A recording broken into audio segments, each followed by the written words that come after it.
Hello students, welcome back. So today in this video, we'll be dealing with a new chapter that is biological classification.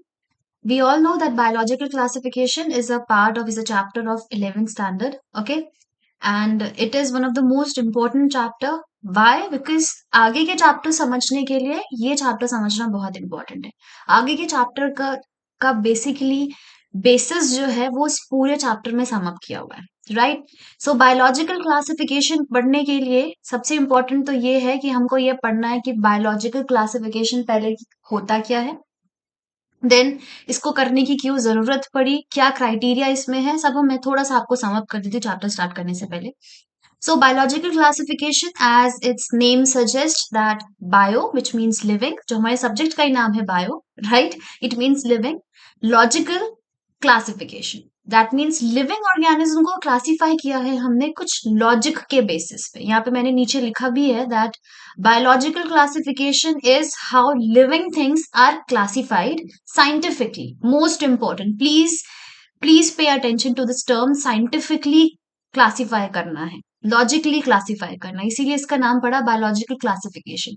ये मैं इतना emphasise क्यों कर रही हूँ, ये आगे आपको नेक्स्ट स्लाइड में समझ आ जाएगा, right? So biological classification means logically आपने लिविंग ऑर्गेनिज्म को क्लासीफाई किया, that logic is completely scientific, right? Logic का मतलब यहाँ पे ये है कि हमको साइंटिफिक रीजंस देने हैं, राइट? सबसे इंपॉर्टेंट ये है यहाँ पे पढ़ने की जरूरत कि बायोलॉजिकल क्लासिफिकेशन तो पढ़ लेंगे हम कि किसने दिया, कैसे हुआ, क्या क्या कैटेगरी थी, क्या सब कुछ पढ़ लेंगे.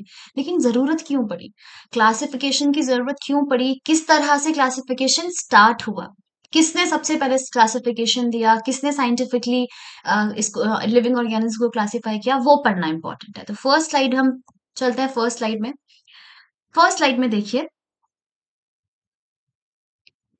यहाँ पे 4 पॉइंट्स है, ठीक है? These 4 points they represents the reason for classification, कि क्लासिफिकेशन की जरूरत हमको क्यों पड़ी.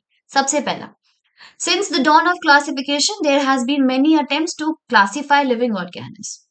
Since the dawn of civilization, जैसे जैसे सिविलाइजेशन स्टार्ट होता रहा बेटा, जैसे जैसे मॉडर्नाइजेशन आता रहा, वैसे वैसे हमको जरूरत लगी क्लासिफाई करने की, बिकॉज पॉपुलेशन बढ़ता जा रहा था. तो सिविलाइजेशन को और अच्छा करने के लिए, मॉडर्नाइजेशन को और अच्छा करने के लिए हमको बहुत सारे अटेम्प्ट्स हमने किए क्लासिफाई करने का लिविंग ऑर्गेनिज्म को. बट ये बहुत इंपॉर्टेंट पॉइंट है नोट करने का कि हर एक अटेम्प्ट नहीं सक्सेसफुल हुआ, हर एक अटेम्प्ट नहीं एक्सेप्ट किया गया. अगर किया जाता तो आज हमारे पास नंबर ऑफ क्लासिफिकेशन होते, but we have a very few number of classifications, because कुछ ही अटेम्प्ट्स जो थे वो सक्सेसफुल हुए. बिकॉज यहाँ पे हम ऑलरेडी पढ़ चुके हैं कि आपको साइंटिफिकली कुछ बेसिक सॉलिड क्राइटेरिया रखना है जिससे क्लासिफिकेशन हो सके, राइट? तो इसीलिए because we have so many requirements और we have so many restrictions कि आपको इन्हीं के बेसिस पे करना है, जो बहुत साइंटिफिक हो, यूनिवर्सली एक्सेप्टेबल हो, सिर्फ उन्हीं के बेसिस पे आपको क्लासिफिकेशन करना है. तो इसीलिए हर एक अटेम्प्ट सक्सेसफुल नहीं हुआ, राइट? सेकंड देखो, सेकंड में वो क्या बोल रहे हैं, that it was done instinctively, not using criteria that was scientific, but born out of a need to use organisms for our own use, like for food, for shelter or for clothing. देखो, ये बहुत important point है. हमको क्या लगता है कि किसी भी दिन हमने सोचा और क्लासिफिकेशन स्टार्ट कर दिया? एग्जैक्टली ऐसे ही हुआ. ये आउट ऑफ इंस्टिंक्ट किया गया, बहुत अचानक से क्लासिफिकेशन. सबसे पहला जो क्लासिफाई किया लिविंग ऑर्गेनिज्म को, वो ऐसे ही किया गया बेटा, बहुत इंस्टिंक्टिवली किया गया. कोई भी solid criteria, scientific reason, logic नहीं यूज किया गया, और सिर्फ इस बेसिस पे कि किन चीजों की जरूरत है, लिविंग ऑर्गेनिज्म को किन चीजों की जरूरत होती है जो बेसिक नीड कंप्लीट कर रहे हैं, like shelter, food, clothing. All जो दो बेसिक नीड है वो हमारी शेल्टर और फूड है, बट बिकॉज सिविलाइजेशन आने लगा था तो हम थोड़े से और मॉडर्न हो गए और क्लोथिंग भी वहां पे ऐड हो जाएगा. These are the three basic needs for living organism, जिसके बेसिस पे उन्होंने इनिशियल क्लासिफिकेशन किया. तो बेटा यहाँ पे कोई भी क्राइटेरिया नहीं यूज किया गया, राइट? उन्होंने सिर्फ देखा कि ये यूजफुल है, ओके फाइन, इसको हम इस कैटेगरी में रख देते हैं, ये हमारे लिए यूजफुल है, and the other thing which is useless, right, उसको अलग कैटेगरी में रख देते हैं. तो यहाँ पे कुछ भी साइंटिफिक रीजन, लॉजिक यूज नहीं किया. सो पहले जो क्लासिफिकेशन हुआ लोगों ने वो बहुत ही आप बोल सकते हो हैप्पीजर्डली किया या बहुत ही इंस्टिंक्टिवली किया, कोई भी साइंटिफिक रीजन यहाँ पे नहीं था। थर्ड पॉइंट देखिए, Aristotle Aristotle was the earliest to attempt a more scientific basis for classification. अब सब इतना इलॉजिकल क्लासिफिकेशन कर रहे थे, तो कोई तो पहला आता और साइंटिफिक क्लासिफिकेशन देता, तो वही थे हमारे एरिस्टोटल। एरिस्टोटल ने साइंटिफिक क्लासिफिकेशन दिया। उन्होंने कहा कि भाई अगर आपको लिविंग ऑर्गेनिज्म को क्लासिफाई करना है, then you have to take some solid criteria ना। आप क्यों यूज के बेसिस पे ये यूज है, ये यूजलेस नहीं है, जरूरी नहीं है कि जो आपके लिए यूजफुल है वो किसी और के लिए यूजलेस हो, या जो आपके लिए यूजलेस है वो किसी और के लिए यूजफुल नहीं हो सकता। राइट, सो आपने बहुत ही इलॉजिकल ये चीज कही है, तो हम साइंटिफिक क्लासिफिकेशन देंगे। तो ये साइंटिफिक क्लासिफिकेशन देने के लिए इन्होंने सबसे पहले प्लांट्स को क्लासिफाई किया, प्लांट्स को डिवाइड कर दिया डिफरेंट कैटेगरीज में। वो किस बेसिस पे किया, देखो यहाँ पे लिखा हुआ है, he used simple morphological characters. Pay attention here. What is morphological? You know the meaning of morphology? I'll tell you. Morphology का मतलब होता है बेटा एक्सटर्नल फीचर्स, बाहर से फिजिकल अपीयरेंस कैसा है किसी का भी, राइट।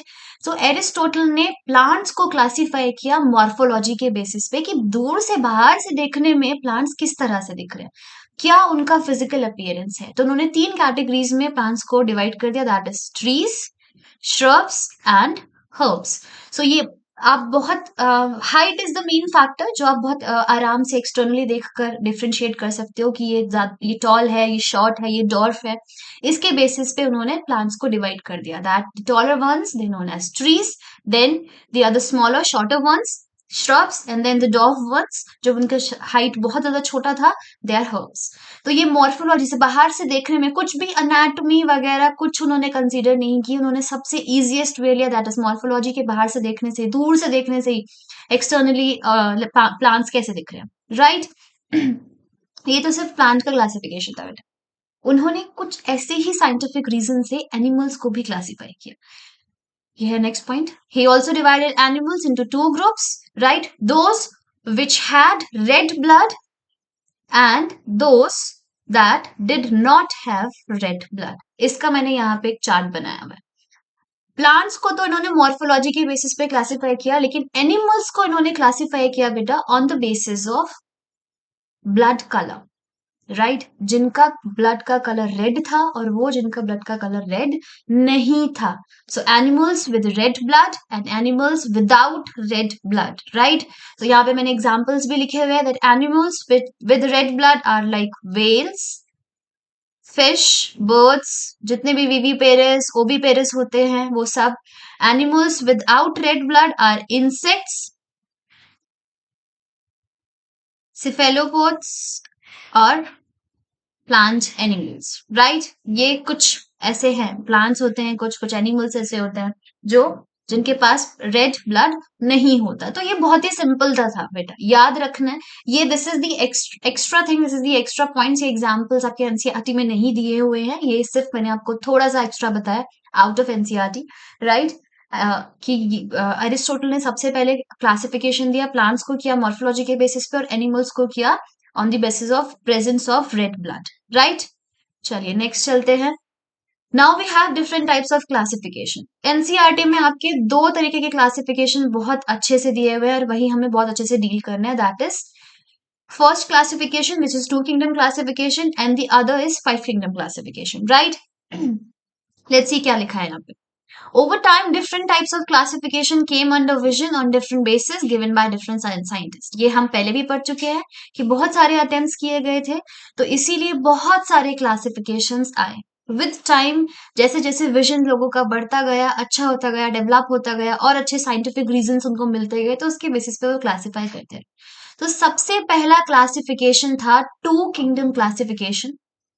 टू किंगडम क्लासिफिकेशन जो 1758 में दिया गया था by Carolus Linnaeus. This is the most commonly asked question, right, कि द टू किंगडम क्लासिफिकेशन किसने दिया था, who give two kingdom classification, Carolus Linnaeus, and in which year, 1758, right. So these are the 2 points that you have to memorize, that Carolus Linnaeus, he gave the first classification, that is two kingdom classification in 1758, right। दो kingdom classification है, it means दो ही categories थे, right. दो kingdom में divide किया गया, एक kingdom था बेटा एनिमल किंगडम और दूसरा था प्लांट किंगडम। एक में एनिमल्स थे और दूसरे में प्लांट्स थे। अब आज तो हमको ये पढ़ने में बहुत इजी लग रहा है कि हमको पता है कि प्लांट्स और एनिमल्स में क्या डिफरेंस है। बहुत सारे हम काफी लोगों को पता होता है कि मेन डिफरेंसेस क्या है, लेकिन उस टाइम पे इतना ऑब्वियस ये नहीं था। तो इसीलिए उन्होंने मेन बेसिस लिए क्लासिफिकेशन के। फोर फोर बेसिस वो देयर, यहाँ पे मैंने सब लिखे हुए, that is presence of cell wall, type of nutrition, locomotion and response to stimuli. Right, these are the four basis जिसके बेसिस पे इन्होंने प्लांट्स को और एनिमल्स को दोनों को एक दूसरे से अलग अलग कैटेगरी में रखा। सबसे पहले बात करते हैं प्रेजेंस ऑफ सेल वॉल। हम आज के डेट में हम सबको पता है कि सेल वॉल प्लांट में होती है, एनिमल्स में नहीं होती है, बट उस टाइम ये इतना कॉमन नहीं था। ओके, सो इसीलिए एक बहुत इंपॉर्टेंट बेसिस बना क्लासिफिकेशन का, दैट वो लिविंग ऑर्गेनिज्म जिनके सेल के पास सेल वॉल है और वो जिनके पास सेल वॉल नहीं है। Right, so this is the first criteria. Second, type of nutrition, किस तरीके का न्यूट्रिशन है, मतलब ऑर्गेनिक्स क्या अपना खाना खुद बना रहे हैं, मतलब ऑटोट्रॉफ्स, क्या अपना खाना खुद नहीं बना के मतलब किसी और पे फीड करे, that is heterotroph. Okay, so living Organics do not depend on other Organics for their food, hence they are producing their own food, they are known as autotrophs, and these are plants। ये आज की date में हम सबको पता है, very common that producers, the primary producers are plants only. वही खाना अपना खुद बनाते हैं और फिर वहीं से कंज्यूमर्स लेते हैं, B it secondary consumers, tertiary consumers, कुछ किसी भी लेवल पे कंज्यूमर्स हो, बट सबका डायरेक्टली और indirectly they are feeding on plants only. Right, so plants में कौन सा न्यूट्रिशन था बेटा, autotrophic nutrition. Whereas animals में क्या न्यूट्रिशन था, heterotrophic nutrition. Right, that means they are not producing, they are not making their own food, they are totally dependent on plants for their food directly or indirectly। Right, third criteria is locomotion। Locomotion, what is locomotion, यहाँ पे मैंने देखो एक छोटा सा chart आपको बताया, locomotion and movement के बीच में एक छोटा सा डिफरेंस आपको बताया। मूवमेंट हम सबको पता है, movement is like whenever you are moving any of your body organ, and that is movement। right, लिखा है मैंने यहाँ पे दैट एक्शन दैट मे और may not result in change of place. से फॉर एग्जाम्पल मैं बैठे बैठे अगर यहाँ पे हाथ में देर से आपको पढ़ाते वक्त अपने हैंड्स यूज कर रही हूँ, तो मैं अपने हैंड्स को मूवमेंट कर रही हूँ, फिंगर्स का मूवमेंट कर रही हूँ, हेड का मूवमेंट कर रही हूँ, बट मेरी जगह नहीं बदल रही है, मेरा प्लेस नहीं चेंज हो रहा है। आई एम स्टिल, मैं एक ही जगह पे बैठी हुई हूँ, मेरा जो लोकेशन है या आप बोल सकते हो मेरा जो सराउंडिंग्स है, जो स्पेस है, वो सेम है, वो चेंज नहीं हो रहा है। Right, so that is movement. Movement में आप अपनी बॉडी पार्ट्स मूव करते हो, उसमें हो सकता है कि आपकी जगह चेंज हो और हो सकता है कि जगह चेंज नहीं हो। लाइक फॉर एन एग्जाम्पल, मैंने अभी अपना एग्जाम्पल दिया कि अभी इस वक्त मेरे हैंड्स मूव कर रहे हैं, हेड मूव कर रहा है, बट मेरा प्लेस नहीं चेंज हो रहा। सो दैट मीन्स मेरा हेड और हाथ जो हैंड्स हैं वो मूव तो कर रहे हैं, movement is there, but they are not resulting in change of my location और माई स्पेस और प्लेस। राइट, अगर यही मैं आपको पढ़ा रही होती चलते चलते, एक जगह से दूसरी जगह जाना, फिर दूसरी जगह से पहली वाली जगह वापस जाना, ये मैं आपको वॉक करते हुए अगर पढ़ा रही होती, सो वो मूवमेंट, वो जो मेरे लेग्स मूव कर रहे हैं, they are resulting in change of my place. So that is locomotion. जब भी कोई मूवमेंट हमारी प्लेस को चेंज कर देता है, that movement is known as locomotion. Right, so movement सब कर सकते हैं। Right, say for an example plant move करता है बिकॉज उसके ब्रांचेस जो है वो इधर उधर फ्लटर करते हैं, सब होता है, लेकिन वो लोकोमोशन नहीं कर सकता। राइट, तो इसीलिए हमने यहाँ पे मूवमेंट नहीं लिखा है, लोकोमोशन लिखा है, बिकॉज मूवमेंट जरूरी नहीं है कि वो प्लेस चेंज करवा रहा हो। तो मूवमेंट प्लांट्स भी करते हैं, जब हवा चलती है तो उनकी भी पत्ते वगैरह, उनकी ब्रांचेस वगैरह सब सब जो है फ्लटर करते हैं एयर विंड में, बट वो अपनी जगह नहीं चेंज करते। Movement is there but movement is not resulting in change of place. Right, so on that basis we classify animals and plants in different categories. That animals जिन जो movement करते हैं और उनका मूवमेंट उनकी लोकेशन चेंज होने में result भी करता है। राइट, सो लोकोमोशन वो शो करते हैं, लेकिन प्लांट्स वो लोकोमोशन शो नहीं करते, मूवमेंट शो करते हैं लेकिन लोकोमोशन शो नहीं करते। आई थिंक क्लियर हो गया होगा। Fourth and last criteria is response to stimuli। What is stimuli? Stimuli होता है बेटा कोई भी चेंज आपकी सराउंडिंग में, आपकी एक्सटर्नल सराउंडिंग में, not only in external, internal भी होता है। जस्ट रिमेंबर वन थिंग कि सराउंडिंग में कोई भी चेंज जिस जिसके अगेंस्ट में या जिसके फेवर में आपको रिस्पॉन्स कर रहा है, दैट इज स्टिमुलाई। ठीक है। से फॉर एन एग्जाम्पल, अभी कुछ भी आपने कुछ एक हॉट मग है आपके पास, हॉट टी मग है, आपने वो टच किया तो आप बहुत अचानक से अपना हाथ पीछे करते हो। ऐसे ही कुछ कोल्ड है तो तब भी कर लेते हो। So which is not good for you, तो आपको वो सेंसेस आ जाते हैं, right. So you are conscious about your surroundings. ठीक है, कि आपको पता है कि मुझे यहाँ ये चीज से दूर रहना है या मुझे इसके फेवर में जाना है, अगेंस्ट में जाना है, फेवर में जाना है, that totally depends on the living organism. लेकिन इंपॉर्टेंट ये है कि क्या वो अपनी सराउंडिंग में जो भी चेंज हो रहा है उसके लिए रिस्पॉन्ड कर रहा है या नहीं कर रहा है। So that is stimuli and response to stimuli. Plants जो होते हैं वो रिस्पॉन्स नहीं करते स्टिमुलाई में। कुछ भी एक्सटर्नल सराउंडिंग उनको आप ज्यादा पानी डाल दो, कम पानी डाल दो, वो बेचारे कुछ नहीं बोलते, ना ही वो कुछ रेस्पॉन्ड करेंगे।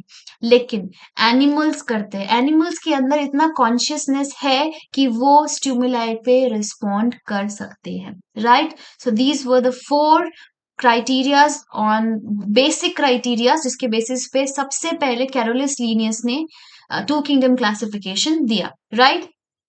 The other classification is five kingdom classification. बहुत जल्दी से इसको भी हम कर लेते हैं। आज हम क्लासिफिकेशन, किंगडम क्लासिफिकेशन खत्म कर देंगे। टू किंगडम क्लासिफिकेशन के बाद प्लांट और एनिमल में तीन और किंगडम्स ऐड करे गए। दोस वो Monera, protista and fungi.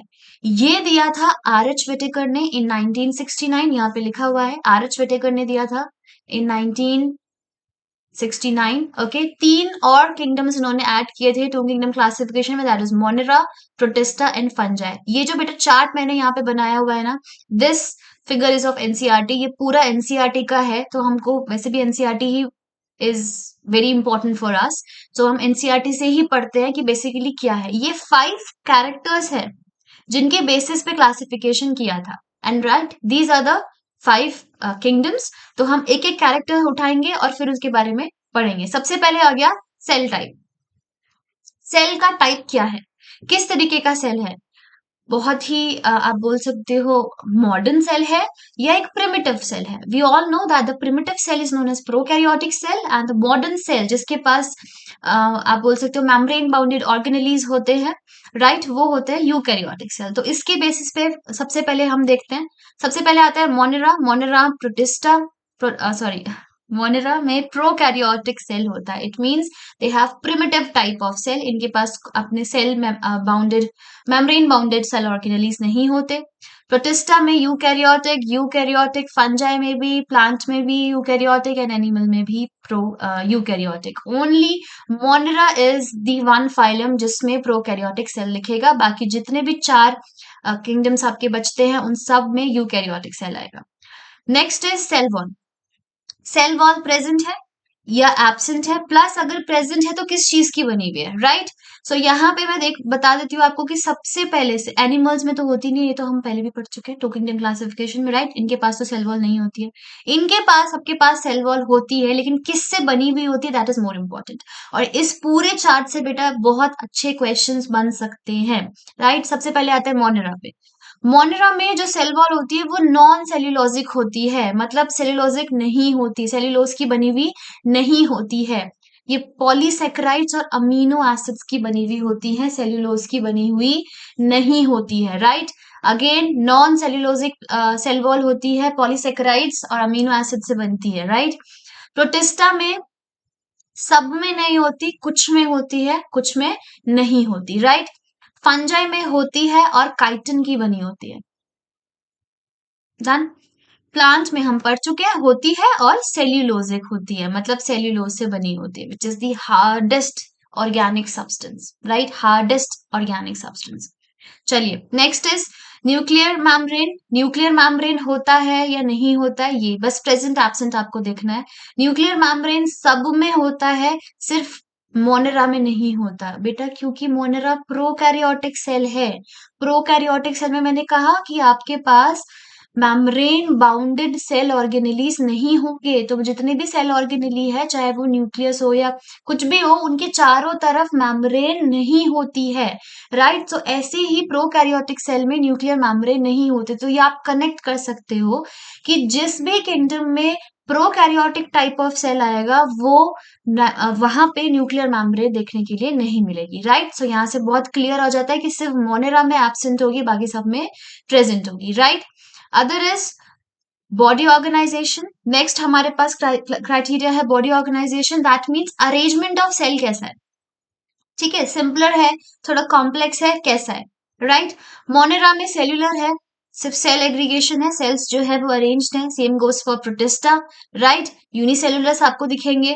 Fungi में मल्टी सेल्यूलर आपको दिखेगा, लूज टिश्यूज दिखेंगे, मतलब सेल जो है वो ग्रुप करके टिश्यूज तो फॉर्म कर लेंगे, लेकिन लूज टिश्यूज दिखेंगे।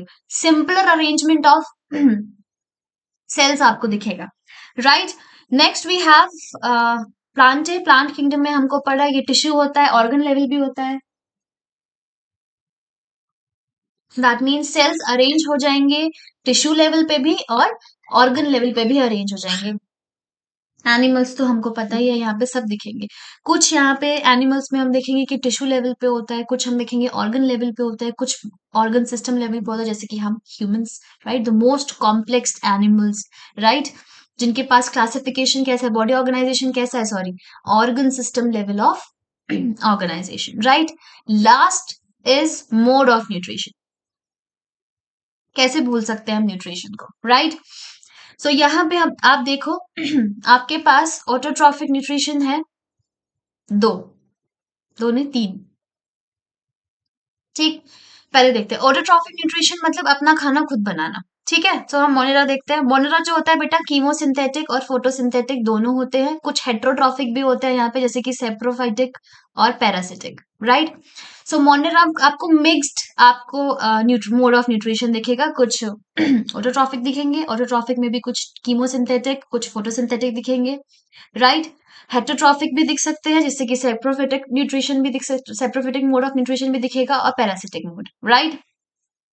प्रोटिस्टा में देखिए I am sorry, autotrophic mode of nutrition आपको दिखेगा, ये कंपल्सरीली होगा फोटोसिंथेटिक, कीमोसिंथेटिक नहीं होगा।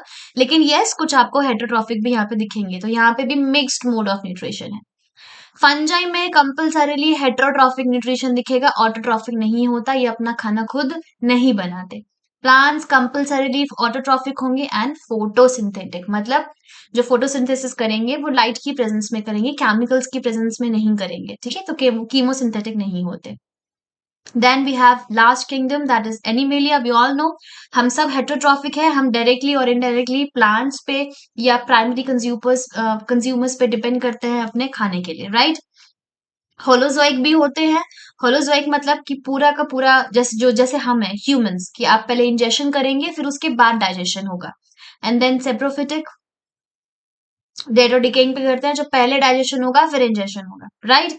So this completes your 5 kingdom classification. This chart, this NCERT chart is very important. Please go through it, right?